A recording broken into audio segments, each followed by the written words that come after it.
Let me start by welcoming everybody to another of our weekly security seminars. Hopefully, wherever you are is warm. We have some rather interesting weather patterns across the US today. And we're all inside here to enjoy this talk. I wanted to preface this by saying a few words.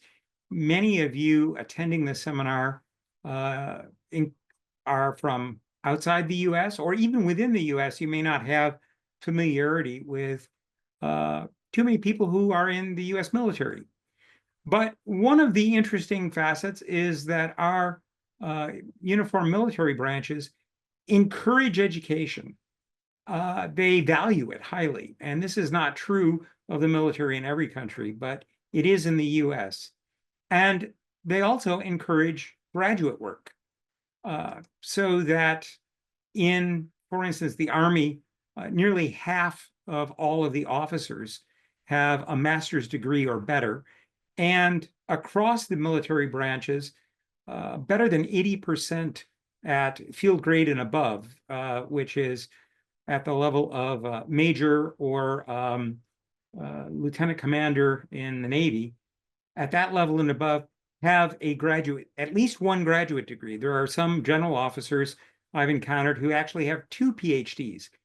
And these are not honorary, these are earned. They actually have to go, like our normal students, take classes and write a dissertation. This is valued because technology is playing an increasing role in our world. And in the military, our officers are given considerable freedom of movement and decision. And so it pays to have them better educated and more aware of the world at large as well as technology. Purdue has a long-running program to host military officers while they work on their master's and PhD degrees. And we have well more than 50 currently. I think it's close to 100 active duty officers in various departments across campus. Our speaker today, Nick Harrell, is a major in the US Army. And I'm proud to say he's one of my PhD students. And he's been working on a very interesting topic related to social media. And that's what he's going to talk to you about today. This is also his PhD dissertation topic. So without further ado, Nick, wow them. Thank you, Dr. Spath. Thank you for that introduction. And I want to thank CERIAS as well for allowing me to do this today. So I haven't had many forums to actually discuss my research in like an academic sense, more from a general audience sense. So I invite many questions and comments at the end. Any feedback will be helpful. So I'm going to share my slides here real quick. All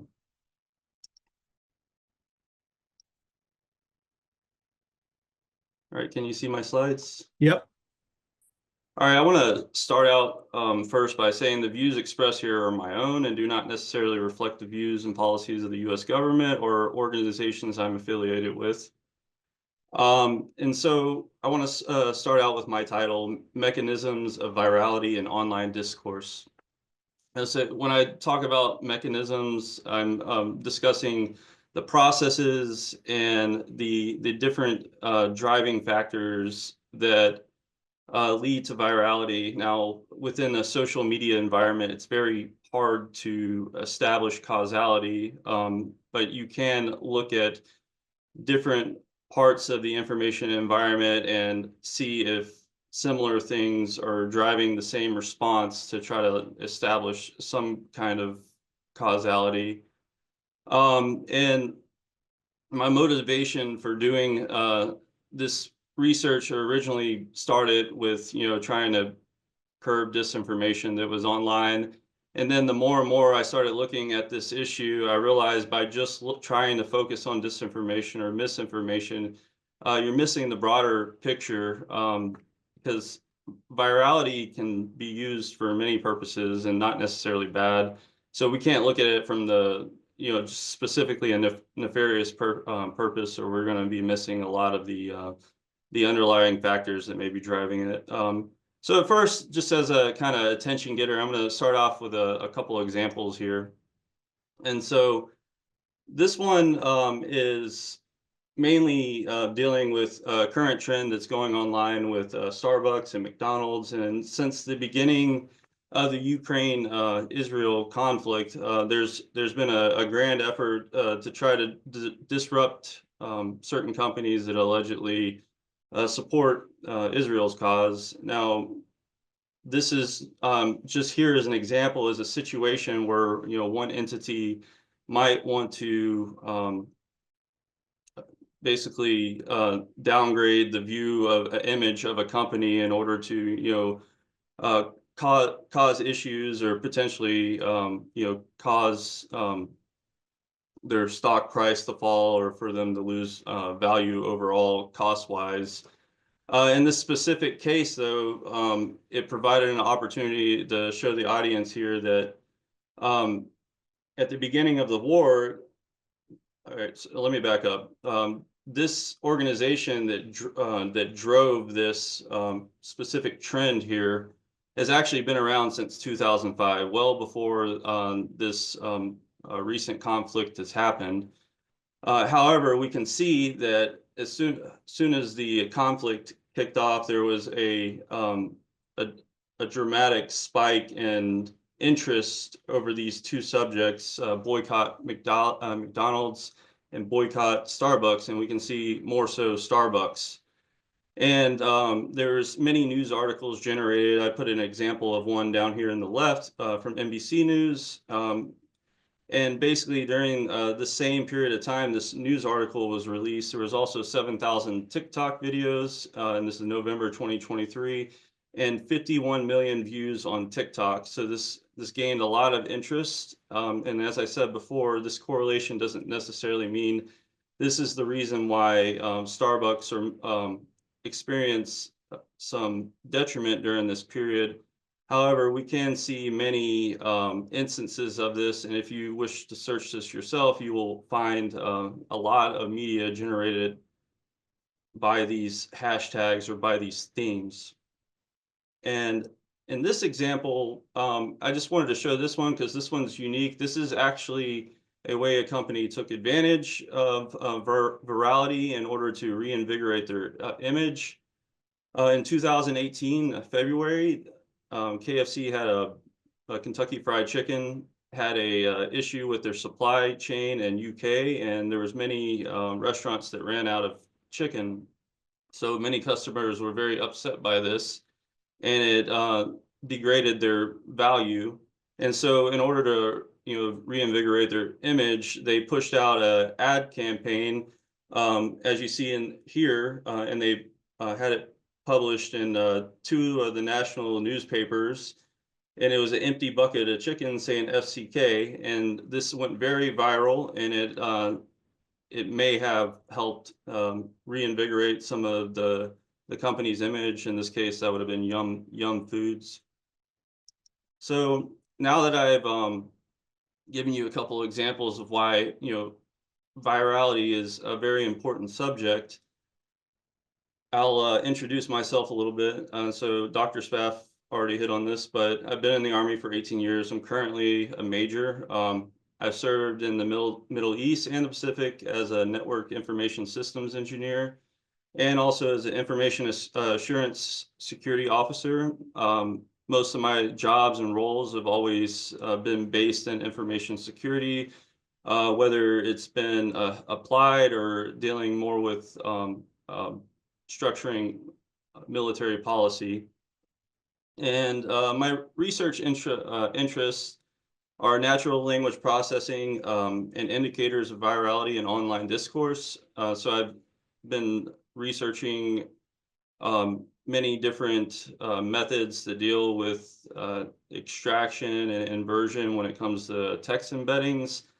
However, this specific subject probably falls more in line with like social sciences and understanding like human behavior, but I'm looking at more of the technical indicators and trying to make, not really trying to make interpretations on the communities.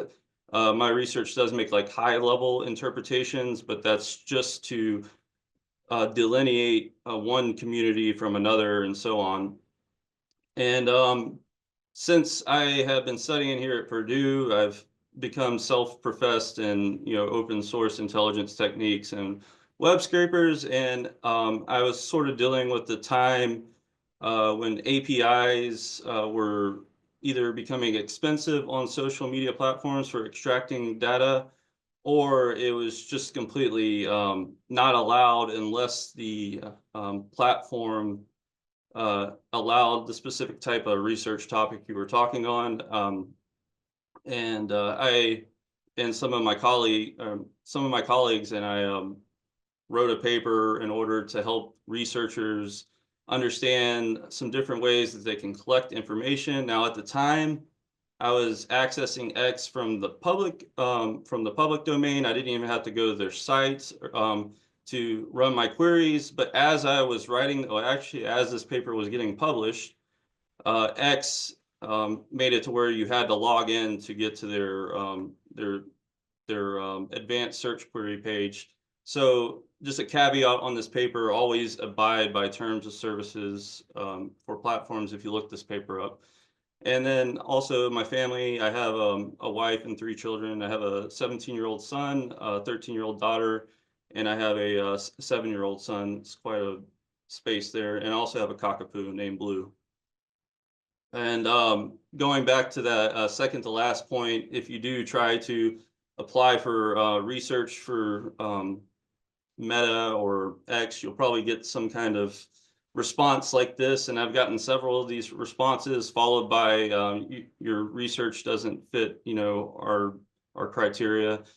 And so unless you're part of like a larger research entity and you're studying some specific topic that's of interest to that platform, it's very, very hard to get access to APIs. But anyway, moving on. So just to give you a general outline of what we're going to discuss, or what I'm going to discuss today, is defining virality. I'm just going to kind of give you a very quick rundown of where these definitions come from, and then kind of where we're at, and then the relevance to InfoSec, and then I'll go into the mechanisms, many of the things that I pulled from my related works or review of literature, and then I'll start talking a little bit delineating detection from prediction, and talk about the approach that I'm taking at looking at social media platforms in my research. And I'll give you a general overview of my research. I don't post any results here because I still haven't defended yet. And I kind of want to, keep some things private until it's out there. But if you are interested in this, and if everything goes well, it should be out there May or June timeframe. So first, let's start with the background. So interesting, this definition was born in 1997 under the term viral marketing. And it was actually marketers that came up with this definition and not researchers. But despite they actually did do according to many of the researchers in the field, they did a fairly decent job of establishing a working definition of virality, and it provides a lot of detail. However, the main problem is when you're doing research with this definition, it lacks explicit criteria because it doesn't necessarily tell us that we're trying to look for information that's going to spread just beyond our network into another network. It alludes to that, but it doesn't explicitly state it. And then when we look at one of our more current definitions, which was born around 2013, we have more explicit criteria right now. We have the human and the social aspects. Now we're starting to talk about different features that might be driving certain information to or certain information item to a viral state. And then second of all, we specifically talk about the speed of spread. And then we define reach separately, and we give more nuance to it, the number of people exposed to the content.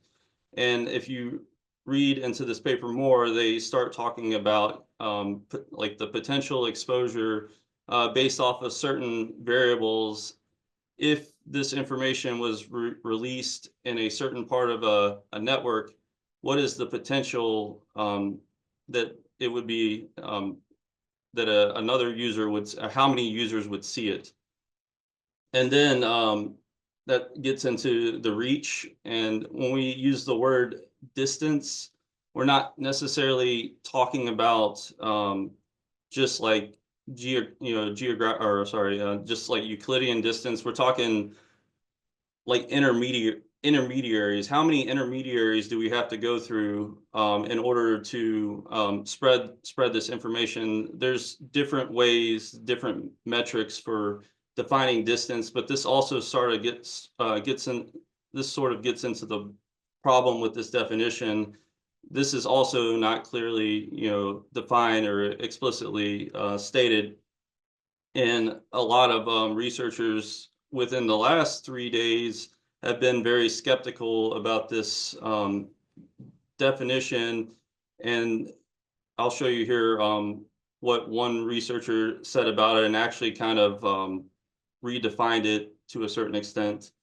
But nonetheless, it does provide us a framework and measurable aspects that we can start looking at from a research perspective. We can start establishing a hypothesis, and we can start trying to show certain independent variables that are driving the outcome, which is virality. And so one thing that this definition, this paper helped us with is sort of how we visualize network structures. Now, I'm not saying that that paper specifically was the first one that came up with this idea about a network structure, but in the terms of virality, it is, or at least to my knowledge. And so mainly this is to show that we can kind of highlight some of the implications of virality right now. First of all, let me define what's going on here. So all of the circles, those are nodes, and A is where the information is basically dropped into that network. It's where it starts. I means interested, and the shaded circles means it links to another I. And then the ones that aren't shaded means that they're kind of isolated in the network, and they have no way of receiving the information that started with A, because there's quiet nodes or nodes that are not interested in between them. And so what this does for us is, or let me back up.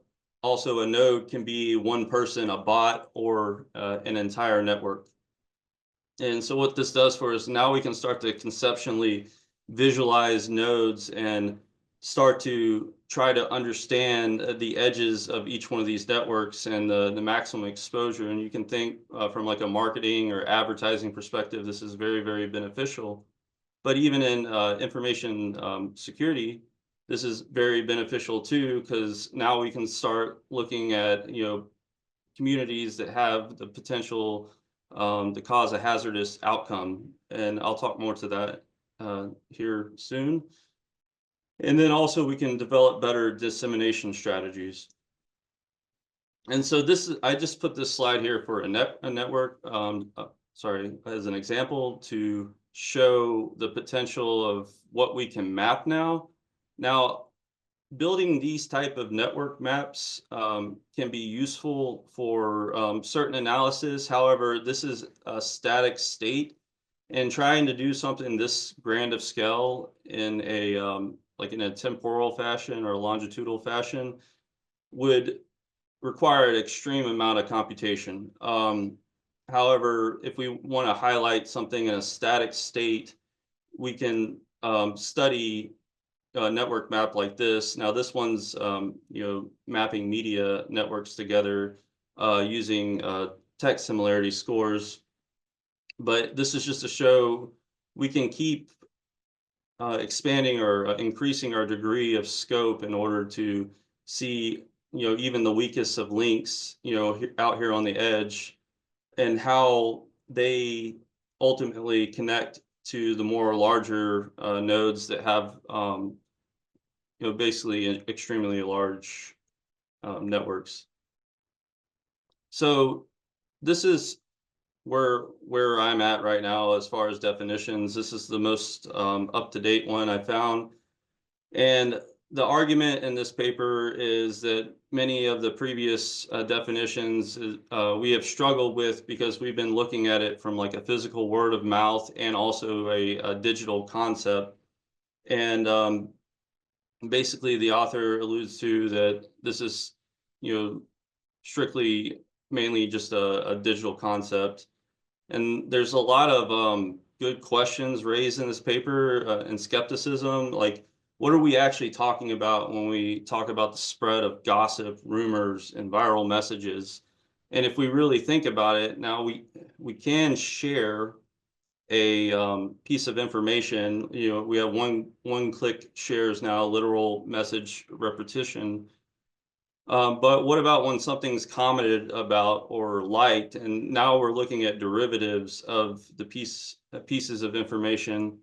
And the problem with these derivatives of derivatives is over a period of time, they start to lose the original meaning, and this opens up the potential for more hazardous things to happen in the environment, such as misinformation or disinformation, or allows more manipulation and influence. And I won't really get in that much today. That's a separate topic, but it's just something to think about.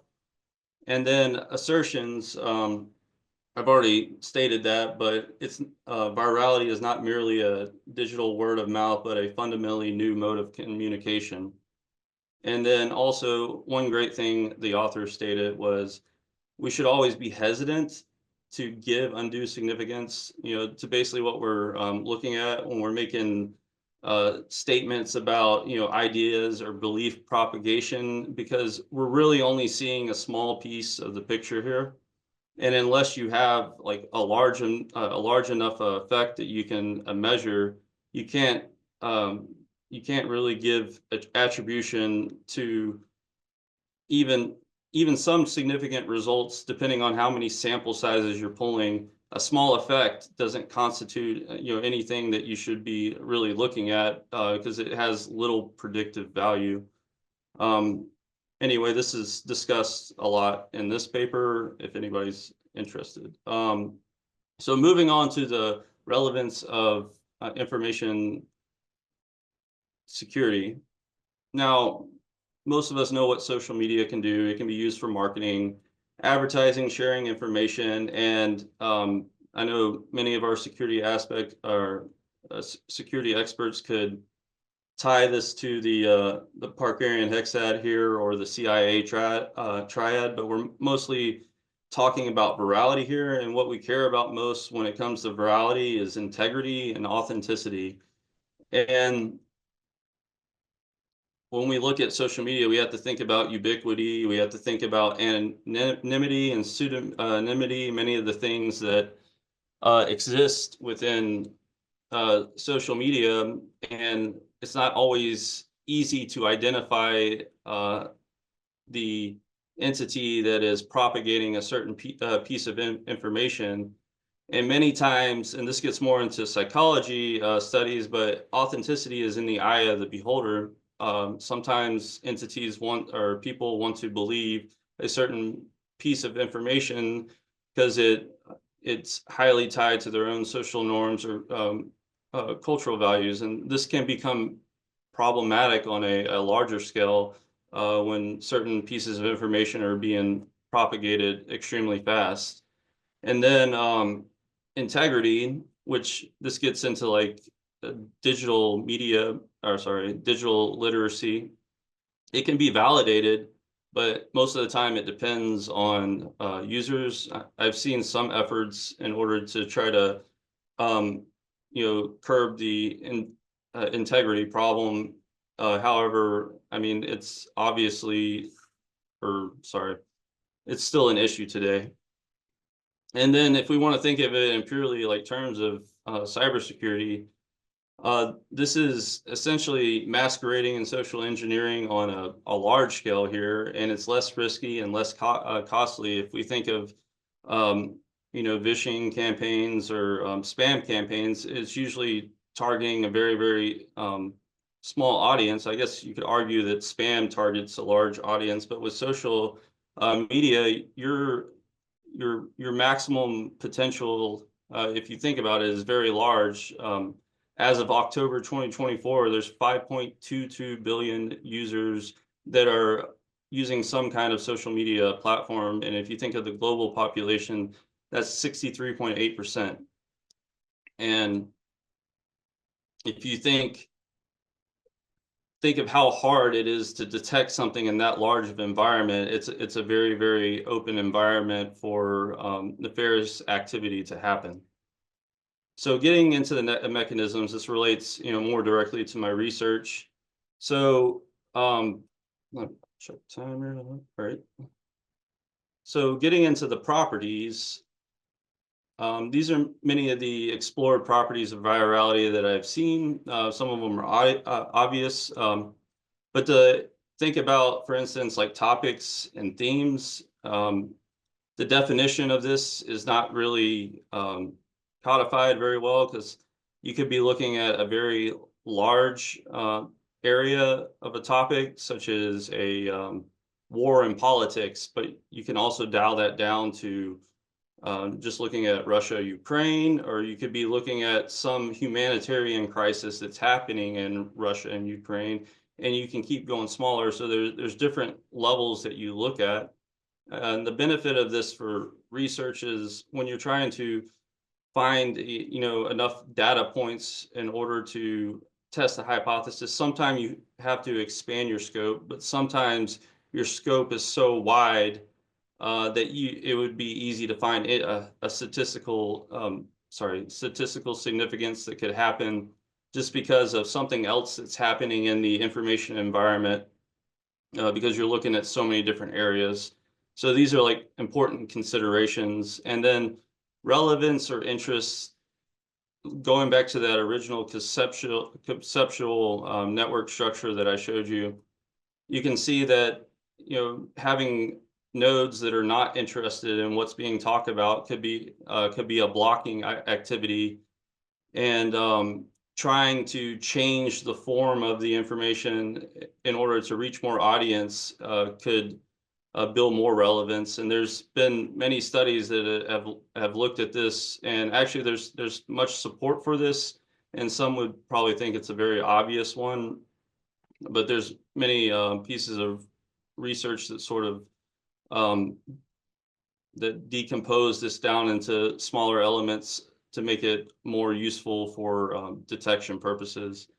And then where my research sort of is around is cultural and social norms. I specifically deal with some cultural psychology features in order to support my hypothesis, and I'll get more into that in a minute. But there's also sentiment, which is probably very common to anybody that studies like social media or trace data. This is where you can gather information on a topic, and you can sort of try to get a consensus of how people feel about that topic based on, a positive or a negative response, or even try to look if it's neutral. And so as far as temporal goes, I would argue is one of the most important properties when you're trying to look at virality, because if you look at this on the right, it's really hard to measure any type of like viral, statistically measure any type of viral cascade that's happening if you don't have some kind of collection of a time element. And therefore it would make it really hard to make any type of interpretations about your data if you couldn't look at it from a time perspective, because many times you're going to find that events that are happening in the real world are very correlated with what's happening online, but you're also trying to determine those things that are not happening in order to like support the hypothesis better. And then novelty and surprise, you can think like a sport team, you were expecting them to win because they were the best team in the league. but for somehow the underdog won, and that would spark a lot of surprise. And that type of event there has a lot of evidence to support. It's one of the larger contributors of virality. Then dealing more with marketing, visual appeals, many studies have been done on aesthetics to see if it drives higher user engagement or it attracts more individuals. And then humor, which seems kind of obvious. I know a lot of people that search social media, they just watch it purely for the video reels and the comedy. And this is this is, I would say, an easier way to get more viral appeal. Most communities, or the majority of communities, would agree that humor is and like a sort of, I don't want to say natural, but it's a decent driver of virality. And then studies have been done on brevity, like the shortness of a message. If we have two messages that mean similar things, which one drives higher engagement? And these are mostly done from survey studies, not like directly social media. They take posts from social media or text, and then they put it in a survey format to gather responses from individuals. And then we've already talked about network structure. But when we think of network structure, just thinking of how the network is mapped can help explain a lot of the potential reach. And then moving into indicators. So now that we have social media has become fairly normalized nowadays, we can now look at platforms and see certain events that are sparking lots of interest just based on likes alone. Shares, will hear from a friend or somebody else that it's read something, and that's most likely getting around from direct shares or being commented about. And then we have many tags now. These are just the four that are most common in my research: is hashtags or cash tags. It's usually linked to a stock ticker. And then mentions, where one comment will mention another user. And then links that'll take you to a source or a website that's related to the comment that's being said. And then you can also look at cross-platform presence. Are there similar comments in one platform than another platform? Then text similarity. Now we're looking at like word2vec and encoders, and looking at the embeddings and seeing if we can compare text to see if it's very related. This is used in a lot of research to detect bot activity. Then topic similarity or topic modeling in general has been a very large interest, especially with the new natural language processing capabilities. And then one of the more standard ways is to use keywords in order to find different artifacts of text within different communities. So now we'll get more into the detection and prediction, which is mainly me trying to determine the best way to look at indications of virality and the best approach to predicting if the features that I choose are actually contributing to that outcome. And so, first of all, when we look at a social media platform, we have absolutely no access to it. We can't really, especially when we're looking at multiple platforms, we can't really assume that we know anything about those platforms, like influencer algorithms and many of the recommender systems. From my standpoint, I can only really see publicly accessible data. So I look at this more from a black box perspective, because I'm only able to really make observations about the input, the output, and the surrounding environmental circumstances, like emergency events or things that are happening in the real world. And then I considered different options, and the two were, looking at the overall network structure and how it activates as information travels, or as information spreads throughout the network into other networks. Or I could use a more simpler approach where you just look at the engagement metrics over time, and many social media platforms are already established some standardized engagement metric that usually has to do with likes or shares, and over followers over a certain period of time. And so this is the approach that I chose to go with. And then getting into the difference in detection and prediction, many times it can seem kind of obvious, but when we look at detection, what we really want to know here is virality happening, in this certain period of time. And this S curve that you see up top was a metric that was established for measuring the spread of pathogens, and ironically, it fits pretty well with, well, not really, it's kind of on purpose. It fits well with the term virality. Um, and basically with this, we can compare, you see word of mouth here. It's our baseline of what's happening in a specific community. And then we can look at acceleration in order to determine if we've actually entered a viral state with the sample community that we're looking at, or sorry, the community that we're looking at. And if you want to think about like how this works for anybody that does stock trading or watches the market, mean average convergence divergence sort of explains how this happens best. You have a short-term moving average, you have a long-term moving average, and then you look at the relationship of these to build what's called an exponential moving average, and then you're essentially looking at the volatility of that exponential moving average to determine viral states. And this is basically focusing on outlier activity. When I usually describe this, I think of like credit card monitoring.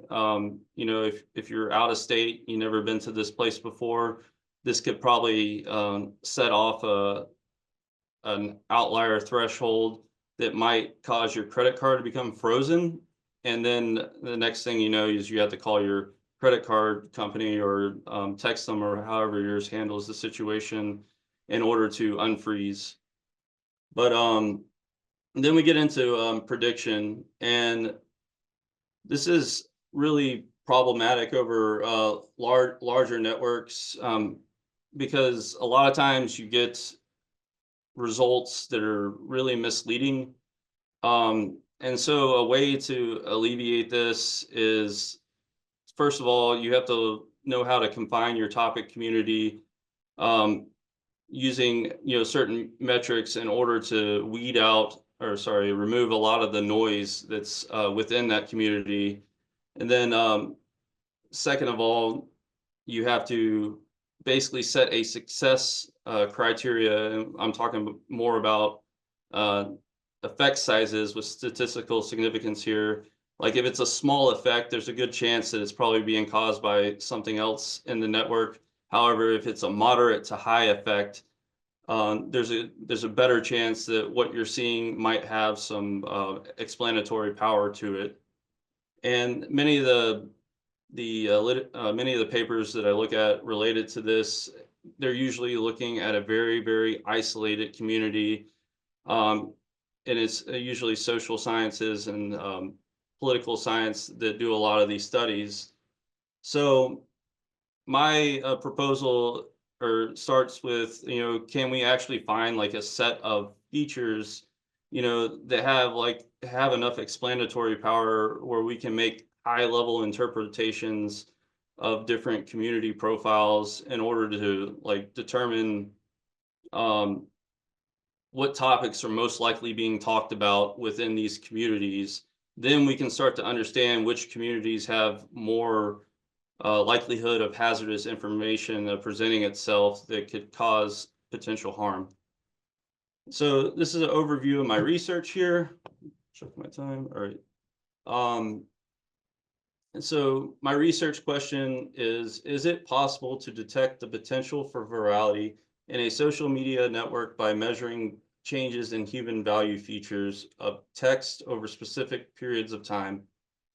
And when I talk about potential for virality, it's because you're going to have a lot of, just like with credit card monitoring, you're going to have a lot of incidents where you're going to see those features present, but then nothing happens. And so that's expected because we're dealing with a lot of uncertainty here. And with social media networks, I am limited to what I can actually look at. As I showed you previously, I tried to do it with the larger platforms, and I had no success. But fortunately, my current work helped me out by getting me on a listener platform that allows me to access many of the alternative websites, such as like Telegram, or sorry, alternative social media networks, Telegram, Gab, Mind, and Blue Sky.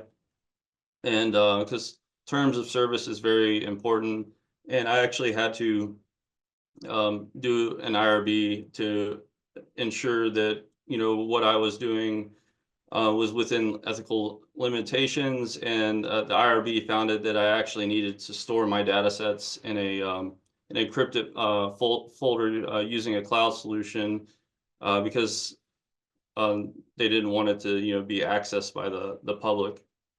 And then so the main thing I'm looking at as far as the social aspects is the human value features. I'll talk more to this in the next slide. And then also periods of time. And this is discovered through preliminary research. It's definitely dictated by the population, more so like the topic that's being talked about. Sometimes there is just not enough data points in order to really find anything. You can make interpretations based off this, but you have to be very careful. Um, and then my preliminary studies have shown me like I've generally, at least on these alternative platforms, have to have 2 or more months of data points on a specific topic for me to find any kind of relevant information. And so getting into the features or the mechanisms that I start to look at, my research steers more towards social norms and values, and specifically one of the more popular or the more empirically validated theories is Schwartz's human values. And luckily, there was studies that were before me that did analysis on community profiles within Reddit forums and different blogs and news platforms, and they were able to show distinctly different value profiles between each communities, and were able to make high level interpretations. Now, where my research is different is I'm looking at the baseline groups of engagement, and I'm looking at the high engagement group to see if there are certain values that are within those profiles that are driving virality more so than not, or more by chance. And I'm using 60% as my predictive threshold to show support for this. And to provide more time for questions, I'm going to rush through this a little bit, but I went through many different options when I was looking at my what I wanted to use as my classifier. And so BERT models, bidirectional encoders from transformers have thus far been the state of art, and they have shown the best performance metrics when dealing with text analysis. So this is the reason why I chose to do BERT. I opted away from LLMs because the outputs are generally non-deterministic, and whereas you can get results from them, it takes a lot of extra effort. Whereas BERTs, when they're fine-tuned, they generally have deterministic results that you can and then you can use the embeddings in different applications. And so a high level view of my analysis, now it doesn't work this smoothly. So I go through a data preparation phase where I collect the data based on the topics from different platforms. I clean the data and then I filter it based on how engaged it is. I use topic modeling. In my case, I'm using topic BERT, which is the state of art for doing topic modeling on large volumes of data. I then split these by platforms. The reason why I do this is because each platform measures their engagement differently. So doing any further analysis at this point would cause a lot of discrepancies between the different platforms. And then based on the most salient topics, I choose those topics in order to run my analysis on. And then I do a temporal analysis where I establish the different events that have happened within the period of time I'm collecting from. And then sometimes I don't have to do this this option, but some platforms I pull a lot of data from, and I have to parse, or I have to delineate even further down into subtopics because, for instance, like if you're looking at Ukraine and Russia conflict, you might find that there's a humanitarian crisis going on at the same time that there's a big military movement, and you probably want to split these topics because certain values might have more explanatory power in each of those cases. And then I use non-parametric statistic analysis to try to determine if there's a high enough effect in my analysis.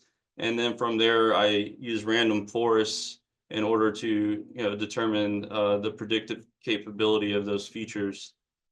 And this is kind of a high level view of my success criteria. So first, I want to validate that my model, what it's classifying, shows the same constraints as Schwartz's theory. Going back to the wheel, there are certain contradictory values. So if my model is classifying both of those on the same sample, that might indicate that there's many flaws with my my model. And then the largest or the most important criteria for success after I meet this is predictive power. And then I want to ensure that there's consistency across time with different subgroups. And then with this, then I can start to make the high level interpretations about the different communities. And so this concludes my my talk. Feel free to add me on LinkedIn, and I'll take questions and comments from here. Okay, as a reminder, questions should go in the Q&A. And Nick, I think you can see those and answer those directly.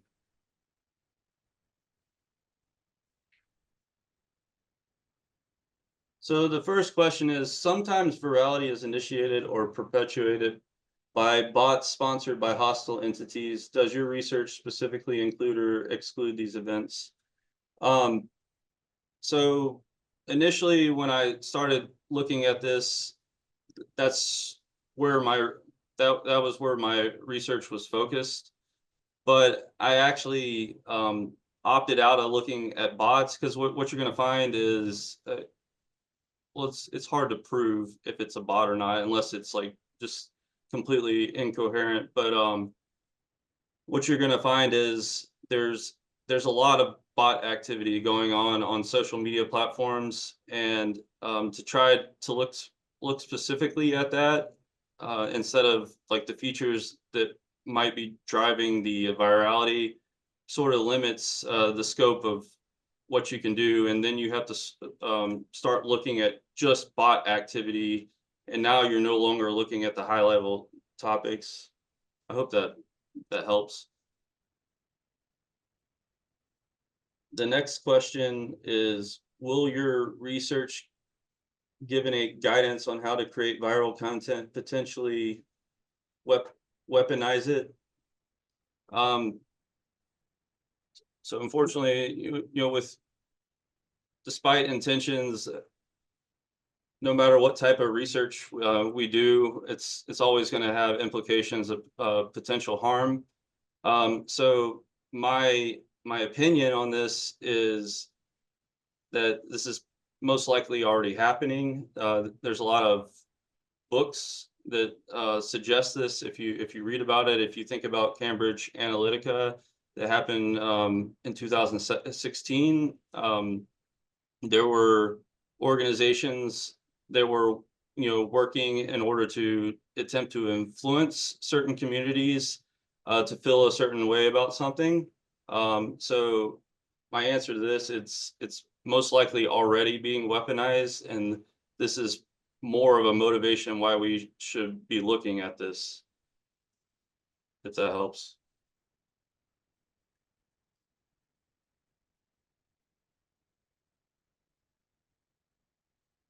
Other questions? Well, as Nick said, feel free to reach out to him if you've got questions or comments. His work is in the near final stages, hoping to defend this spring. And so if you have anything that might provide insights to him, or you're interested in doing follow-on research, I'm sure he'd love to hear from you. Otherwise, thank you for attending. We'll have another speaker next week. Please stay warm, and we'll look forward to seeing you next week. Thank you, Nick. Thanks, Thank you. Nick. Yeah, thank you for having me. Take care.